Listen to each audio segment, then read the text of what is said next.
Channel में आपका स्वागत है। आज हम पढ़ते हैं परमाणु के बारे में। जैसा कि हम सभी जानते हैं कि परमाणु किसी तत्व, किसी पदार्थ या अणु का सूक्ष्मतम कण है। सूक्ष्मतम कण परमाणु कहलाता है। परमाणु के संबंध में सबसे पहले 1803 में डॉल्टन नाम के वैज्ञानिक ने कुछ परमाणु के बारे में बताया। 1803 में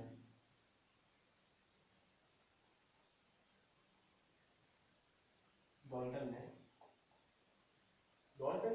1803 में वैज्ञानिक डॉल्टन ने परमाणु के संबंध में एक सिद्धांत प्रतिपादित किया जिसे बोलते हैं डॉल्टन का परमाणु सिद्धांत। डॉल्टन के परमाणु सिद्धांत के अनुसार उन्होंने बताया कि परमाणु किसी अणु का वह सूक्ष्मतम कण है जो कि अविभाज्य है और उसी सूक्ष्मतम कण को हम परमाणु कहते हैं। इसके बाद 1811 में आवोगाड्रो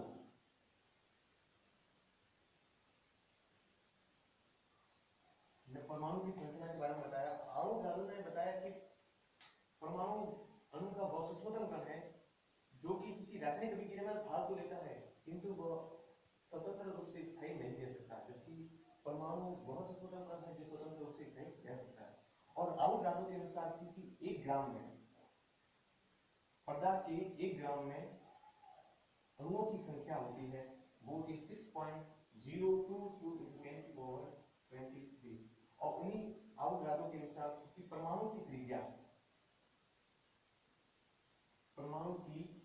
त्रिज्या आ का मान होता है 10⁻10 मीटर, ये इन्होंने बताया। इसके बाद परमाणु के इतिहास में सबसे पहले ऐसे वैज्ञानिक हुए जिन्होंने परमाणु के बारे में सबसे पहले बताया, वो है जे थॉमसन। 1904 में जे थॉमसन ने परमाणु की चर्चा के बारे में बताया। उन्होंने परमाणु की चर्चा की, उन्होंने एक सिद्धांत दिया जिसे बोलते हैं जे थॉमसन का सिद्धांत। उन्होंने एक मॉडल प्रतिपादित किया जिसे कहते हैं जे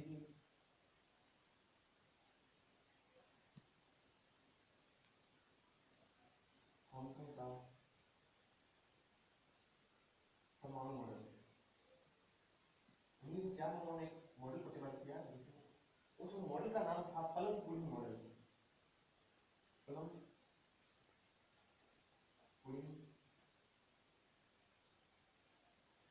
इस मॉडल के अनुसार जे थॉमसन वैज्ञानिक ने बताया कि परमाणु धनावेश गोला है और उसमें धनावेशी भाग एक समान रूप से वितरित रहते हैं। उन्होंने पहली स्टेप दी। दूसरा उन्होंने ये बताया कि परमाणु में इलेक्ट्रॉन ठीक उसी प्रकार धसे रहते हैं जिस प्रकार तरबूज में उसके बीज धसे रहते थे। दूसरी और तीसरा इन्होंने बताया कि परमाणु में विद्युत रूप से उदासीन होता है। क्यों? क्योंकि परमाणु में धनावेश अर्थात प्रोटॉन की संख्या तथा ऋणावेश अर्थात इलेक्ट्रॉन की संख्या बराबर होती है, इसलिए विद्युत रूप से वह उदासीन होता है। जे थॉमसन के अनुसार परमाणु की उन्होंने भी यही माना कि परमाणु की त्रिज्या होती है वो होती है 10⁻10 मीटर की कोटि की होती है, ठीक है।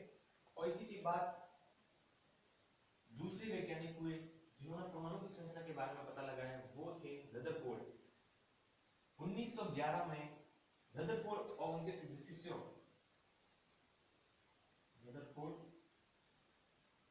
और उनके 2 शिष्य हुए, वो थे गीगर और मार्शल।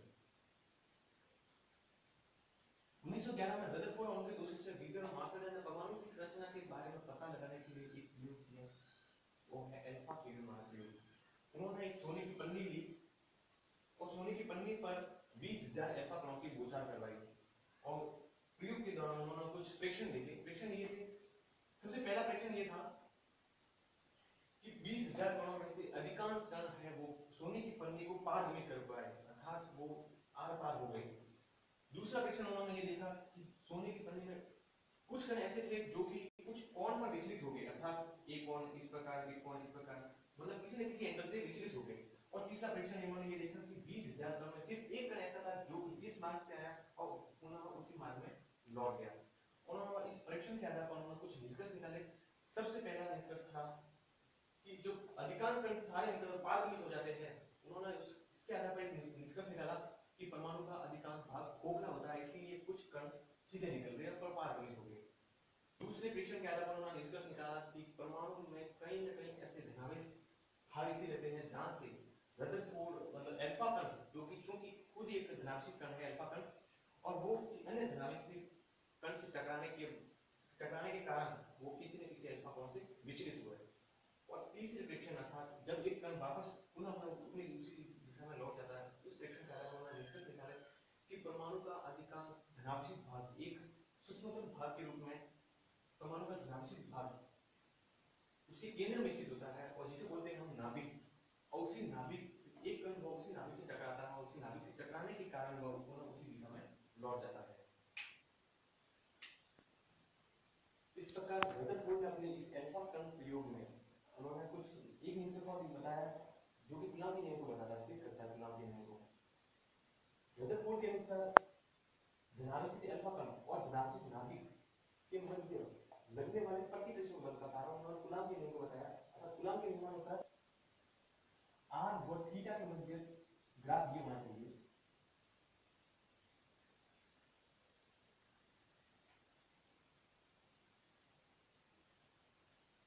अर्थात धनावेशित अल्फा कण और धनावेशित नाभिक के मध्य जितनी दूरी अधिक होगी, दोनों के मध्य दूरी जितनी अधिक होगी, विचलन कोण या प्रतिलन कोण का मान उतना ही कम होगा। दूसरा उन्होंने ये बताया कि परमाणु के नाभिक में धनावेश का मान जितना अधिक होगा, अल्फा कण पर आरोपित अल्फा कण पर लगने वाले प्रतिकर्षण बल का मान उतना ही अधिक होगा। अर्थात जितना मान धनावेश का अधिक होगा, अल्फा कोण लगने वाले बल अल्फा कण पर ये। और दूसरा ये है r is proportional to 1 upon theta। ये था रदरफोर्ड का प्रयोग। उसी के बाद नील्स बोर ने परमाणु के बारे में बताया। उन्होंने 3 अभिक्रिया दिए। पहला अभिक्रिया था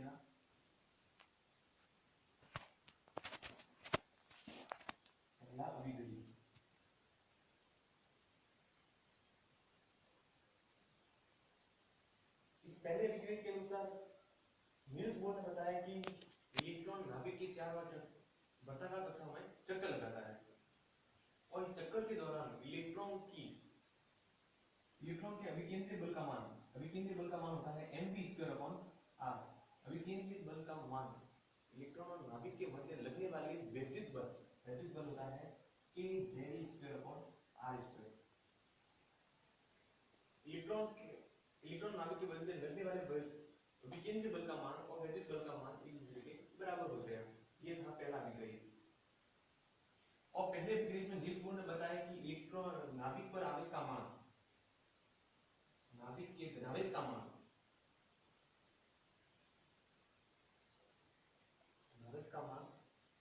Ze होता है। क्या होता है? Ze।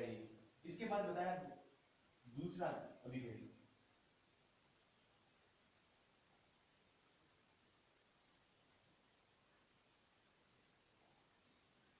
दूसरे अभिक्रिया के अनुसार उन्होंने बताया कि इलेक्ट्रॉन केवल नाभिक के चारों केवल उन्हीं कक्षाओं में चक्कर लगाता है जिसका कोणीय संवेग होता है mvr।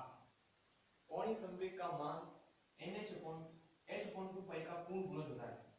h/2 का पूर्ण गुणज अर्थात m। ये है कोणीय संवेग। और उन्होंने बताया कि कोणीय संवेग का मान जब h/2 का पूर्ण गुणज होता है, उसी कक्षाओं में चक्कर लगाता है इलेक्ट्रॉन। कोणीय संवेग होता है रेखीय संवेग इंटू लंबवत दूरी। रेखीय संवेग इंटू लंबवत दूरी, ये होता है कोणीय संवेग का सूत्र। ठीक है। इसी के बाद तीसरा है तर्क विग्रह।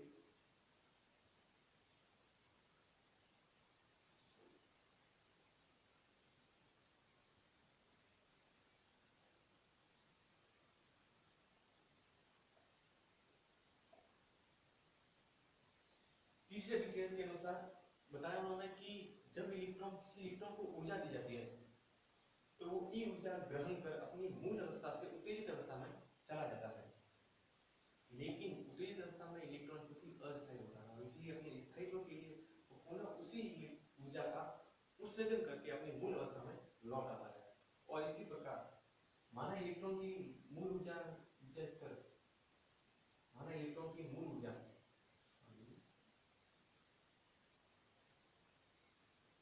E1 तथा उत्तेजित अवस्था में ऊर्जा, उत्तेजित अवस्था में ऊर्जा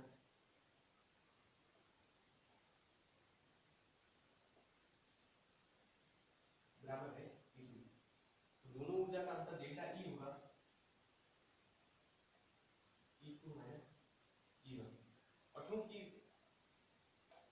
डेल्टा E का मान होता है h म्यू, ये सूत्र बताया था प्लांक ने, ये सूत्र है प्लांक की क्वांटम सिद्धांत के अनुसार डेल्टा E का मान होता है म्यू h, इसलिए ये था तीसरा विकल्प। ये तीनों सूत्र है कि पहला विकल्प, दूसरा विकल्प और तीसरा विकल्प, ये तीनों विकल्प इस बोर्ड ने बताया था 1913 में परमाणु के संबंध में। ये सभी परमाणु के बारे में बताते हैं। इस प्रकार के परमाणु के बारे में जैसा कि हम सभी जानते हैं कि परमाणु किसी भी द्रव्य अर्थात पदार्थ का वास्तुत्व कम होता है जो कि अविभाज्य होता है और विभिन्न परमाणु मिलकर एक अणु का निर्माण करते हैं। अब हम जानते हैं परमाणु के बारे में। परमाणु में मुख्यतः तीन क्रम होते हैं।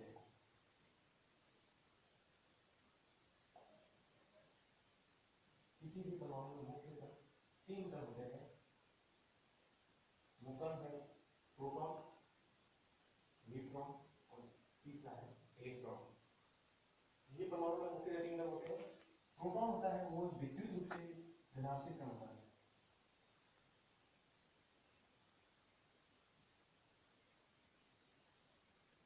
इलेक्ट्रॉन विद्युत रूप से ऋणात्मक क्रम होता है।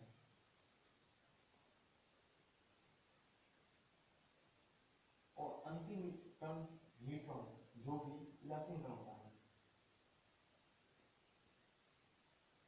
ये एक परमाणु की संख्या लेते हैं। परमाणु का संपूर्ण द्रव्यमान उसके केंद्र में होता है और केंद्र में नाभिक होता है। किसी भी नाभिक में प्रोटॉन प्लस न्यूट्रॉन मिलकर एक न्यूक्लियन का निर्माण करते हैं और न्यूक्लियन नाभिक कहलाता है। ठीक है। और नाभिक के चारों वर्ताकार कक्षाओं में चक्कर लगाता है इलेक्ट्रॉन। परमाणु वैसे देखिए तो परमाणु विद्युत रूप से उदासीन होता है। क्यों? क्योंकि परमाणु में जितने धनात्मक कण होते हैं उतने ही ऋणात्मक कण होते हैं। ये धनात्मक कण और ऋणात्मक कण एक दूसरे को विद्युत रूप से उदासीन कर देते हैं, इसलिए परमाणु विद्युत रूप से उदासीन होता है। अब लेते हैं परमाणु क्रमांक के बारे में। परमाणु क्रमांक या परमाणु संख्या। किसी परमाणु का परमाणु क्रमांक परमाणु का उपस्थित इलेक्ट्रॉन की संख्या के बराबर होता है। अर्थात परमाणु में जितनी इलेक्ट्रॉन की संख्या है वह उसकी परमाणु क्रमांक कहलाता है। इलेक्ट्रॉन की संख्या या प्रोटॉन की संख्या। क्योंकि परमाणु में इलेक्ट्रॉन की संख्या और प्रोटॉन की संख्या दोनों इक्वल होती है।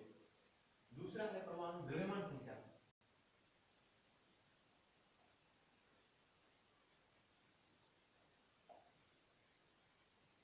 किसी भी परमाणु की द्रव्यमान संख्या उस परमाणु में उपस्थित प्रोटॉन की संख्या प्लस न्यूट्रॉन की संख्या के योग के बराबर होती है। प्रोटॉन प्लस न्यूट्रॉन की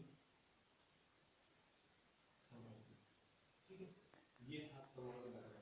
एग्जांपल के लिए हम लोग लेते हैं हाइड्रोजन परमाणु। ये हाइड्रोजन परमाणु, क्योंकि हम जानते हैं कि हाइड्रोजन परमाणु आवर्त सारणी में पहला स्थान है, उसमें इलेक्ट्रॉन की संख्या होती है 1।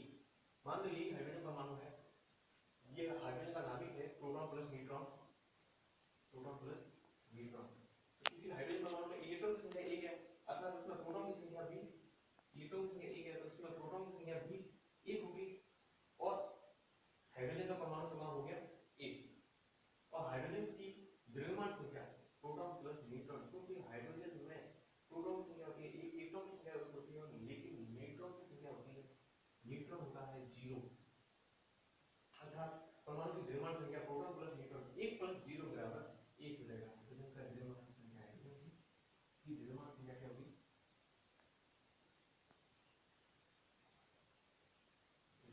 ये था परमाणु के बारे में हमने देखा। इनमें मूल तीन तत्व होते हैं प्रोटॉन, न्यूट्रॉन, इलेक्ट्रॉन। प्रोटॉन धनात्मक होता है, इलेक्ट्रॉन ऋणात्मक होता है, न्यूट्रॉन ऋणात्मक होता है। प्रोटॉन प्लस न्यूट्रॉन मिलकर न्यूक्लियन का निर्माण करते हैं और वो न्यूक्लियन ऋणात्मक होता है, जो कि परमाणु के मध्य में केंद्रित रहता है। इलेक्ट्रॉन इलेक्ट्रॉन की संख्या के बराबर परमाणु में जितनी इलेक्ट्रॉन की संख्या होती है प्रोटॉन की संख्या होती है, इलेक्ट्रॉन की संख्या बराबर प्रोटॉन की संख्या मिलकर परमाणु क्रमांक निश्चित करते हैं। इसी प्रकार द्रव्यमान संख्या प्रोटॉन की संख्या और न्यूट्रॉन की संख्या के योग के बराबर होती है। ये था